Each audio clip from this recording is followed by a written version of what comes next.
আমরা রাজ কলেজের গেট থেকে শুরু করছি মিছিল, মৌন মিছিল, ওই আরজি করের ঘটনার প্রতিবাদে এবং দোষীদের দৃষ্টান্তমূলক শাস্তির দাবিতে আমরা মৌন মিছিল করছি। সকল শিক্ষক শিক্ষিকা এবং অন্যান্য যারা শিক্ষাকর্মী আছে, যারা আমাদের কলেজেরই, সবাইকে নিয়ে আমরা গেট থেকে বেরোবো।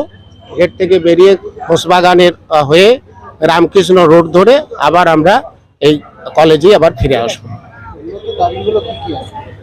মূলত দাবি হচ্ছে দোষীদের দৃষ্টান্তমূলক শাস্তি চাই, 1 নম্বর। 2 নম্বর হচ্ছে পরবর্তীকালে যেন এই ধরনের ঘটনা না ঘটে।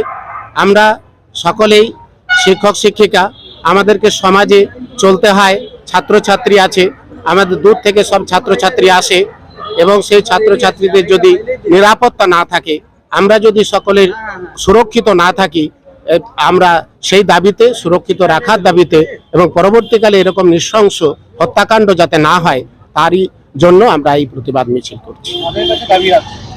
আমরা দাবি রাখছি সরকারের কাছে, যাতে করে আমরা এর সুরাহা পাই, এটাই। কারণ রাজ্য সরকারই তো আমাদের সম্মুখে আছে এবং প্রশাসন, সরকার এবং শুভবুদ্ধি সম্পন্ন সকল মানুষের কাছে আমরা এটা দাবি করছি। আমার নাম নিরঞ্জন মণ্ডল, রাজ কলেজের অধ্যক্ষ।